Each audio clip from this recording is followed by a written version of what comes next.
살아계십니다. 살아계신 하나님은 어제도 오늘도 영원토록 동일한 주님임을 믿습니다. 우리 아까도 인사 나누었지만 이제 말씀 듣기 전에 반가운 마음, 우리 열린 마음으로 앞뒤 죄하고 계신 분들에게 이렇게 인사할까요? 참 잘 오셨습니다. 인사합니다. 아멘. 네. 우리 어버이들은 가슴에 예쁜 꽃을 달고 계셔서 더 멋지고 아름다운 것 같습니다. 네. 오늘은 아브라함 11번째 말씀으로 오늘도 누리는 아브라함의 복, 오늘도 누리는 아브라함의 복이라는 제목으로 하나님 말씀을 보도록 하겠습니다. 지난주가 우리 초청주일이었기 때문에 지난주는 우리 공동체에 대한 말씀을 나누었고요. 우리 지지난주로 돌아가야 될 것 같은데요. 우리가 아브라함에 대한 말씀을 한 10번 정도, 한 2달 반 정도 들었어요. 그래서 어느 정도 중간쯤 됐기 때문에 한번 정리를 한번 하고 가면 좋겠다 생각이 들었습니다. 그래서 말씀을 좀 정리를 하다 보니까 이 구약에 나타난 아브라함의 하나님의 은혜와 사랑에 축복된 말씀이 신약 시대를 살고 있는 오늘 우리에게 어떻게 좀 연결이 될까 고민하던 끝에 한번 지난 10번의 아브라함의 말씀들을 좀 정리해서 우리가 좀 더 갈무리를 하고 은혜와 축복이 오늘 우리가 누렸으면 좋겠다라는 생각으로 정리했어요. 말씀을 준비하다 보니까 올해 들어 가장 좀 어려운 말씀이 되지 않을까, 좀 내용이나 중요한 주제가 되지 않을까 싶은 생각이 듭니다. 그러나 하나님이 나에게 꼭 필요한 음성을 깨닫게 해주실 줄을 믿습니다. 그리스도인의 삶이란 무엇일까요? 성도의 삶이란. 이번 한 주간 지난 월요일부터 또 금요일 혹은 토요일까지 여러분 가정에서, 직장에서, 삶의 여러 현장 가운데 각자의 삶의 모습을 우리는 살았을 겁니다. 그러나 우리가 어떤 직업을 갖던, 어떤 환경에 있던, 어떤 사람들을 만나던 우리는 한 가지 공통점이 있는데 우리는 바로 그리스도인, 하나님의 자녀, 예수를 따르는 사람이라는 정체성이 우리 마음에 있었을 거라는 거예요. 그리스도인의 삶. 근데 쉽지는 않은 것 같아요. 우리 한국교회 역사를 쭉 보면 한국교회 역사상 지금 바로 이 시대, 바로 오늘날 이 시대만큼 기독교인이 이 사회로부터 비난과 비판을 받은 적은 없었던 것 같아요. 네. 코로나19가 이제 종식됐다고 여러 언론이나 정부에서도 발표를 하고 있지만 여전히 이 교회 공동체에 대해서 이 사회가 세상이 보는 시선은 곱지는 않은 것 같습니다. 실제 언론이나 매스컴을 보면 실제 목회자들이 잘못하는 것도 정말 많은 것 같아요. 그리고 교회가 실수하는 부분도 굉장히 많은 것 같습니다. 그러나 또 한편으로는 조금 억울한 감도 없지 않아 있는 것 같아요. 좀 지나치게 기독교 혐오, 정서 같은 것들도 분명 존재하고 있는 것 같습니다. 교회 역사를 2000년의 역사를 보면 백색 순교라고 있어요. 백색 순교 들어보셨어요? 백색 순교. 주님을 위해 피 흘려서 생명을 다하는 적색 순교, 즉 실제로 순교 당하는 것도 있지만 내가 피를 흘리지는 않지만 믿음으로 살기 위해 이 세상으로부터 비난, 조롱, 손해보는 삶을 매일매일 살아가야 하는 시대를 이 백색 순교 시대라고 하고 있습니다. 어쩌면 2023년 이 시대를 살고 있는 우리 기독교인들이 적색 순교의 시대는 지금은 아닌 것 같지만 어떤 의미에서 백색 순교의 삶이 시작되는 것이 아닌가 이런 생각이 들어요. 예수님께서도 그런 말씀을 하셨습니다. 우리 성경 마태복음 5장을 한번 볼까요? 같이 한번 읽어보겠습니다. 시작.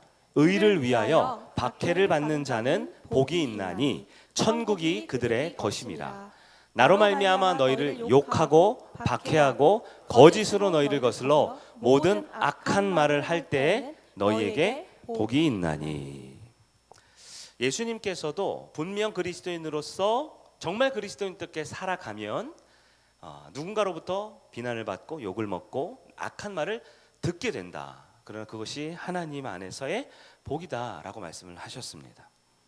그래서 요즘 같은 시대, 이 기독교적인 반기독교적인 정서가 팽배한 이 시대인 것이 어쩌면 우리 그리스도인들에게는 영적으로 좀 더 건강한 삶을 살게 도와주는 시대가 아닌가. 한편으로는 억울하고 힘들지만 필요한 것은 아닌가 생각이 들어요. 여러분 신앙생활 해보시면 어때요? 그리스도인으로 신앙생활한 게 내가 그리스도인인 게 마냥 즐겁지만은 않을 것 같아요. 예수님을 믿는다, 내가 예수님을 따른다라는 것이 늘 쉽지만은 않을 것 같아요. 예수님은 이런 말씀도 하셨어요. 요한복음 15장입니다. 15장 우리 함께 볼까요? 시작. 세상이 너희를 미워하면 너희보다 먼저 나를 미워한 줄을 알라. 너희가 세상에 속하였으면 세상이 자기의 것을 사랑할 것이나 너희가 세상에 속한 자가 아니요 도리어 내가 너희를 세상에서 택하였기 때문에 세상이 너희를 미워하느니라. 예수님은 반복적으로 그리스도인으로 살아가는 것이 쉽지 않을 것이다 라고 우리에게 말씀해 주셨습니다. 힘들고 어려운 앞으로 또 이번 한 주간의 삶에서도 그럼에도 불구하고 우리는 예수님 중심, 하나님 주신 말씀 중심으로 끝까지 주님 붙들고 살아가는 여러분 되길 축복합니다. 먼저 살펴볼 오늘 내용은 아브라함을 선택하신 하나님에 대한 이야기입니다. 지난번 창세기 18장 전반전에 걸쳐서 우리가 중보기도에 대한 내용을 보았어요. 이 룻이 소돔과 고모라 성에서 죽어갈 때 아브라함이 하나님의 친구와 같이 하나님께 친밀한 대화 소통을 통해 그 땅을 멸하지 말아달라고 부탁하고 기도하는 장면들이 있었어요. 근데 오늘 본문 우리 19절을 좀 보면 좋겠습니다. 창세기 18장 19절. 우리 그 아브라함이 소돔을 위해서 기도하는 장면 중에 우리가 그 중보기도의 내용 가운데 꼭 짚고 넘어가야 될 말씀이 있어요. 19절 상반절까지 한번 볼까요? 상반절 시작. 내가 그로 그 자식과 권속에게 명하여 여호와의 도를 지켜 의와 공도를 행하게 하려고 그를 택하였나니. 하나님께서 그를 택하였다. 아브라함을 선택했다라고 말합니다. 아브라함의 별명이 무엇이지요? 믿음의 조상이죠. 하나님께서 아브라함을 믿음의 조상으로 선택했다라는 거예요. 근데 여러분 한번 볼까요? 아브라함이 믿음의 조상으로 선택받을 만한 이유는 무엇입니까? 아브라함이 하나님께서 특별히 구별하여 내 백성의 민족의 아버지라고 선택하게 된 분명한 근거는 무엇입니까? 우리는 성경 그 어디를 보아도 아브라함을 믿음의 조상으로 선택할 그런 요소를 발견할 수가 없다라는 결론에 이르게 됩니다. 지난 10번의 말씀의 내용 주제가 그거였죠. 아브라함은 그렇지 못하지만 하나님은 그런 아브라함도 바꾸시고 변화시키시는 하나님에 대한 말씀 들었습니다. 아브라함은 원래부터 갈대아 우르라는 지금으로 따지면 한 이란이나 이라크 정도예요. 우리 중동 가나안인 그 예루살렘에 있는 그쪽이 아니라 이란 이라크 쪽 메소포타미아 지역에 있는 곳에서 우상 숭배를 하는 집안에서 태어났습니다. 실제로 아브라함의 아버지는 우상 숭배를 전문적으로 했던, 그러니까 우리로 따지면 타종교의 종교 지도자 같은 사람의 아들이었습니다. 잘 아시다시피 아브라함은 75세가 될 때까지도 자식이 전혀 없었던, 그 당시 정서로는 신의 저주를 받았던 사람입니다. 여러 성경의 증거들을 보면 아브라함은 인격적으로 좀 모난 사람이었던 것 같아요. 그리고 사회적으로 존경받을 만한 인물은 되지 못했습니다. 심지어 자신의 가족들에게도 그렇게 썩 존경받지 못했던 사람입니다. 그럼에도 불구하고 하나님은 그러한 아브라함을 믿음의 조상으로 선택을 하셨어요. 선택한 이유가 뭡니까? 선택한 이유는 이유 없음입니다. 이유 없음. 이것을 우리가 신학적으로 무조건적 선택이라고 할 수 있죠. 근데 아브라함의 인생을 쭉 보면요, 이 무조건, 조건 없이 선택한 게 아니라 역조건적 선택 같아요. 가장 못나고 가장 부족하고 가장 믿음이 없는 사람을 선택해서 민족의 지도자, 열국의 아버지, 믿음의 조상으로 세우신 하나님. 우리는 그 하나님을 바라봐야 합니다. 우리 하나님 어떤 분입니까? 가장 작은 자도 변화시키시고 살리시고 세우시는 은혜의 하나님이신 것이지요.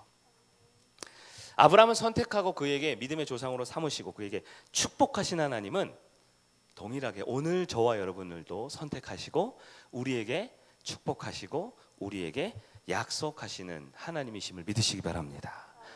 하나님이 아브라함에게 언약하신 내용이 5가지가 있습니다. 5가지 언약이라고 해요.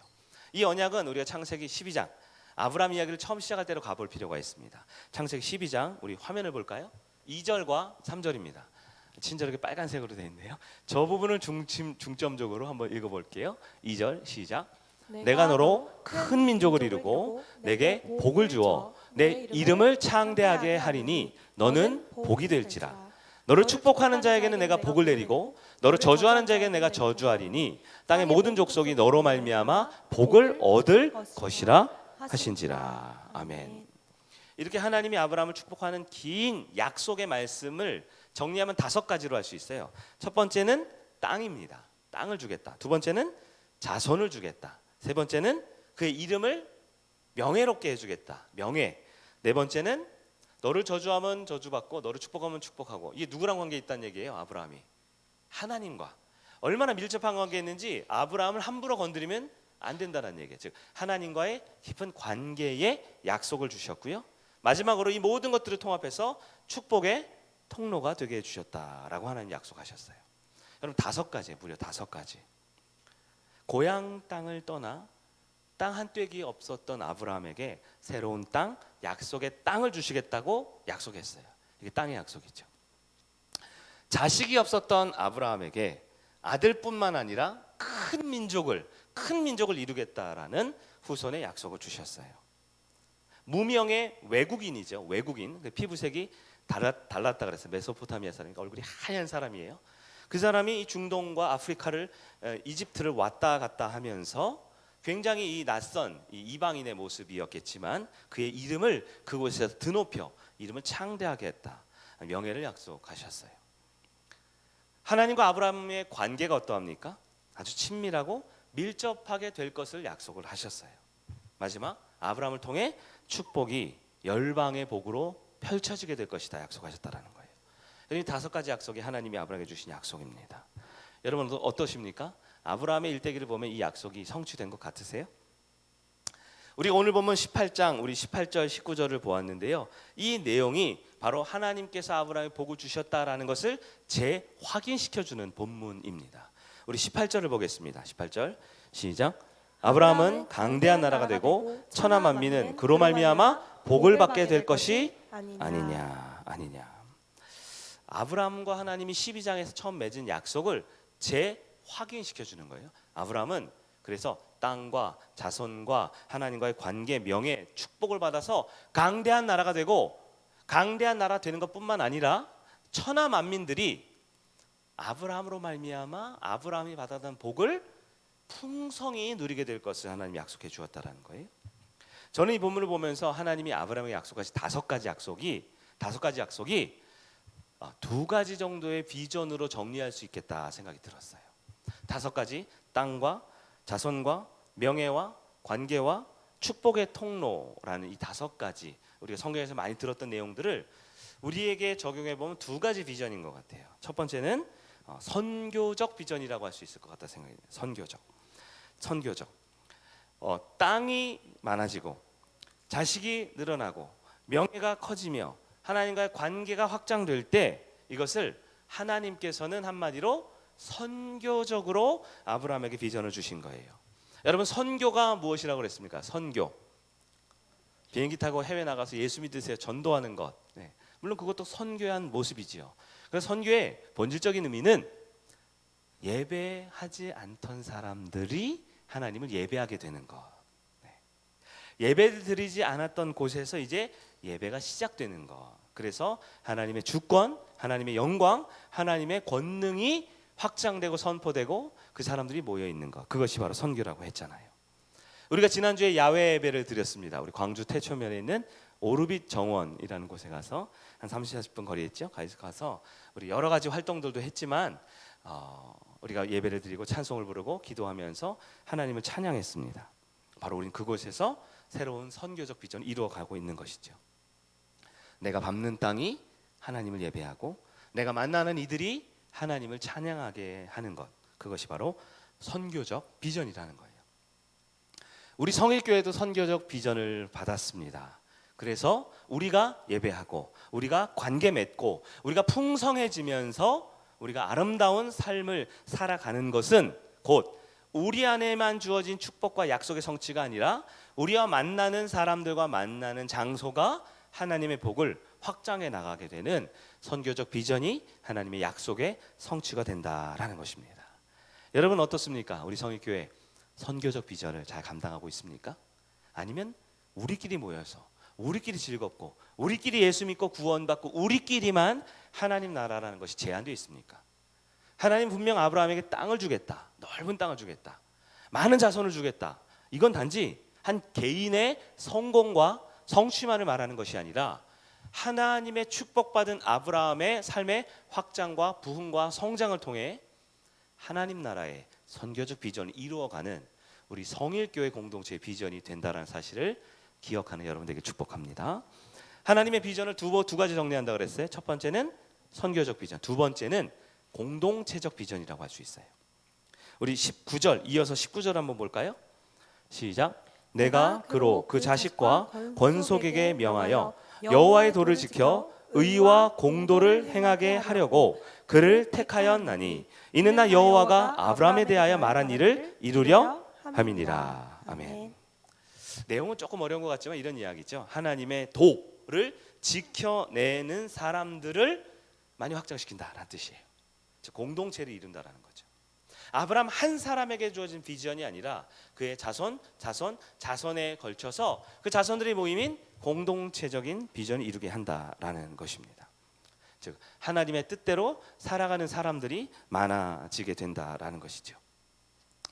오늘날 이 비전은 우리에게도 동일합니다. 하나님의 이 아브라함을 향한 축복의 5가지 약속은 아브라함뿐만 아니라 그의 후손들에게 이어지면서 저와 여러분 우리 성일교회에도 2가지 비전으로 지워지는 거예요. 첫 번째가 선교적 비전이고 두 번째가 공동체적 비전입니다.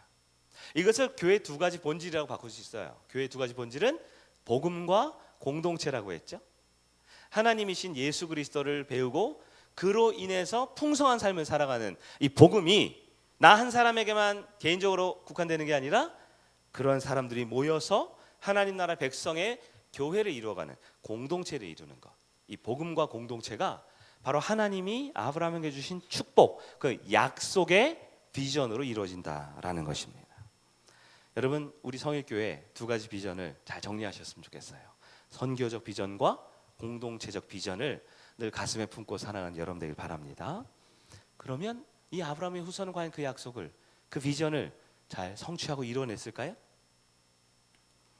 그러나 성경의 구약 역사를 쭉 보면요, 이스라엘 백성은 그 하나님의 비전에서 벗어났다라는 것을 알 수 있습니다.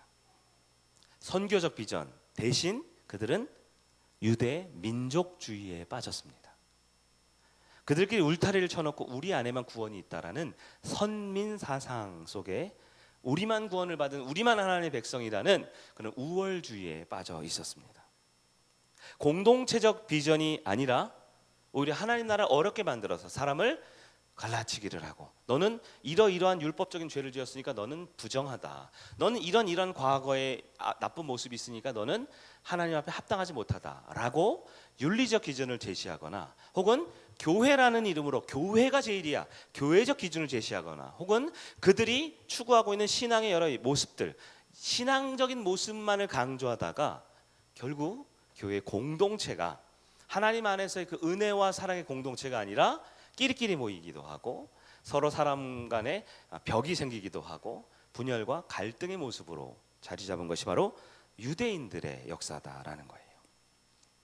이런 모습은 오늘날 2024년 우리 교회의 모습 가운데도 주의해야 되지 않을까 싶어요. 서두에도 우리가 교회가 세상 가운데 비난받고 책망당하고 욕을 먹는 것, 그건 주님께서도 예고하신 일이며 어쩌면 우리가 그리스도인으로서 순결하게 살아갈 때 필요한 우리의 모습이다라고 말씀드렸어요.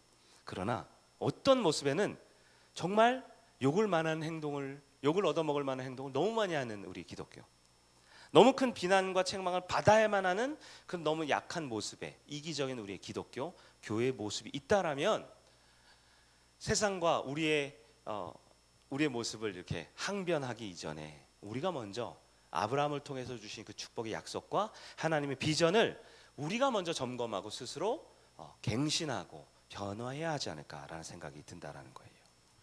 오늘날 우리 전도사님이 설교 때 많이 얘기했잖아요. 나는 신이다라는 프로그램이 있다 그러더라고요. 제가 아직 보지 못했는데 거기 보면 여러 이단들의 모습이 있죠. 그 이단들의 특징이 뭡니까? 결국 그들 안에서만 구원이 있고 그들 안에서만 끼리끼리 모여 있을 때 뭔가 힘과 능력과 특별함이 있다라는 자기중심적, 이 자파중심적 신앙관, 굉장히 위험하고 우리가 거부해야 될 모습이다라는 것입니다. 이스라엘 백성은 실패했습니다. 결국 이 구약의 마지막은 굉장히 어둡고 침울한 역사 가운데 약 400년간의 하나님의 침묵기가 있었어요. 그리고 이제 신약이 시작되면서 예수님이 이 땅에 다시 오실 그날을 준비해야만 했습니다.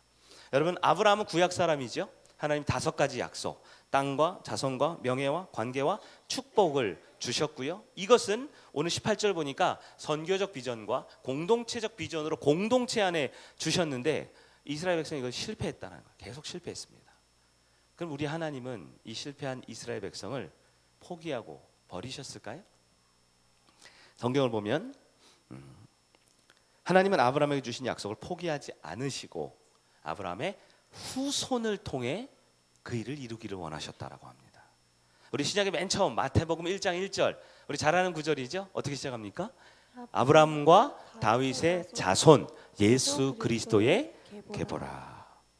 예수님을 소개하면서 이스라엘 백성이 가장 존경했던 위대한 왕 다윗을 거론한 것은 의미가 있지만 아브라함 이야기를 왜 여기서도 할까요? 그래서 바로 아브라함에게 하나님 첫 번째로 약속과 비전을 주셨고 그 하나님의 약속과 비전은 이스라엘 백성의 실패에도 불구하고 반드시 성취해내고자 하는 하나님의 아름다운 뜻이 있었기 때문입니다. 그리고 그 후손이 바로 우리가 잘 아는 예수 그리스도를 통해 주어졌다라는 것이죠. 아브라함의 후손으로 오신 예수님은 이 5가지 약속을 다 성취하셨습니다.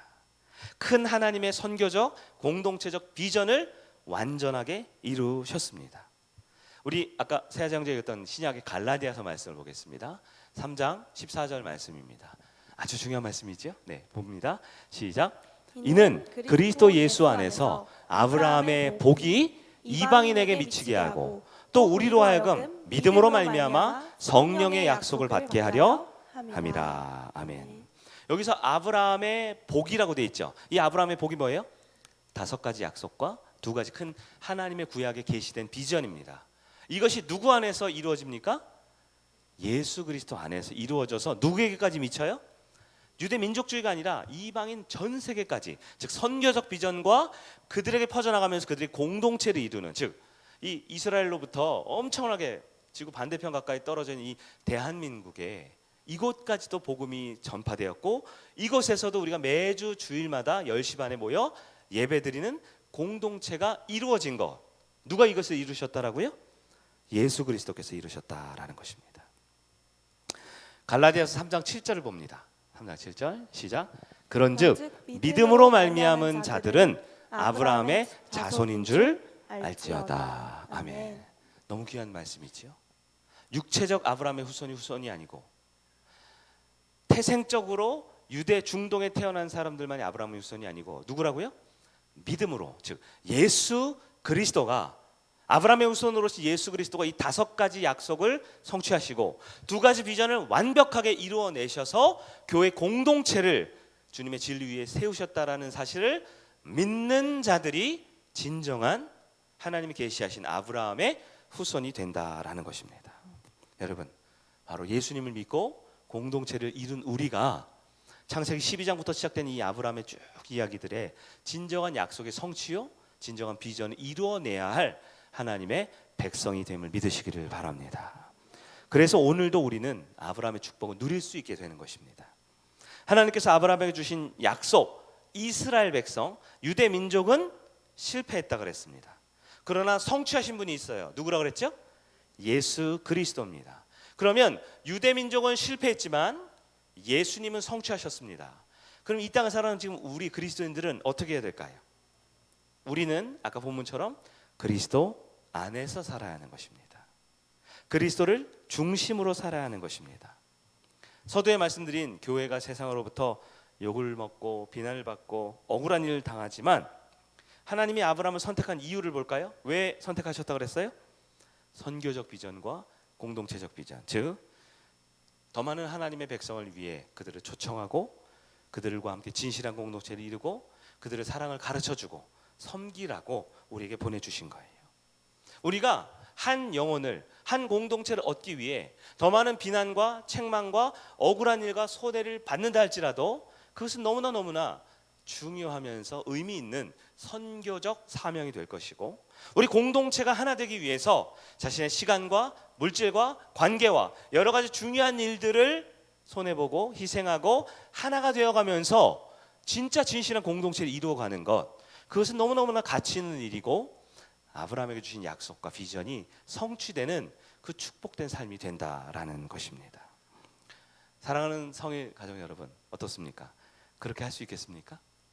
지금도 우리에게 주어진 재물과 시간과 여러 가지 소중한 나의 것들을 하나님의 선교적 비전을 위해, 주님이 이루라고 하신 그 아름다운 진실한 공동체를 위해 여러분 하나 되기 위해서 함께 한마음 될 수 있겠습니까?